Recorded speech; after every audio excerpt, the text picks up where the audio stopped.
মূলো দিয়ে তো কত কী খেয়েছেন, মূলোর কচুরি খেয়েছেন কি কখনো? খাননি তো? তো দেখা যাক মূলোর কচুরি কীভাবে বানানো যায়। প্রথমে মূলোকে ছাড়িয়ে ধুয়ে নিয়েছি, তারপরে কুড়ে নিয়েছি। আমি কুড়ানো মূলোগুলোকে এবারে ভাপিয়ে নেবো। তো আমি চিনি দিয়ে দিচ্ছি পরিমাণ মতো, যাতে এটা মিষ্টি মিষ্টি লাগে কচুরিটা, তার জন্য আমি একটু বেশি করেই চিনি দিয়ে দিচ্ছি।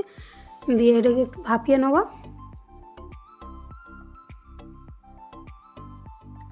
তার পরিমাণ মতো ময়দা নিয়ে নিয়েছি, তাদের পরিমাণ মতো নুন, কালো জিরে ও জোয়ান ও তেল দিয়ে আমি এটাকে ভালো করে মিশিয়ে নেবো।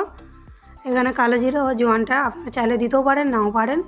গ্যাস অম্বলের জন্য আমি আরও একটু দিলাম আর কি, যাতে একটু কম হয়। এবারে মূলোটাকে দিয়ে আমি এবারে মাখিয়ে নেবো। ওর যে জলটা বেরিয়েছিল না, ওই জলটা দিয়ে কিন্তু আমার এটা পুরোটাই মাখানো হয়ে গেছিলো। যদি আপনাদের মূলোর পরিমাণটা যদি কম থাকে, তো ময়দার পরিমাণ যদি বেশি থাকে, তাহলে এখানে জল দিতে হবে, নইলে এখানে কিন্তু কোনো রকম জল লাগবে না। এখানে যে চিনিটা দেওয়া ছিল না মূলোটাতে, ওটার জন্যই কিন্তু এটা আস্তে আস্তে যত মাখানো হবে, এটা কিন্তু ততটাই দেখবেন যে নরম হয়ে যাচ্ছে। আমার তো মাখানো হয়ে গেছে, লেচি কেটে নিচ্ছি, এবার এটাকে আমি বেলে নিচ্ছি। তো বন্ধুরা, আমার চ্যানেলে নতুন হয়ে থাকলে চ্যানেলটিকে সাবস্ক্রাইব করে দিন, অনুরোধ রইল। যেমন বেলা হয়ে গেছে, এবার আমি এগুলোকে ভেজে নেব। তো ভাজার সময় পুরো বাড়ি যে এমন সুন্দর সেন্ট ছাড়ছিল কি বলবো, মনে হচ্ছিলো যেন এক্ষুনি খেয়ে নিই সব।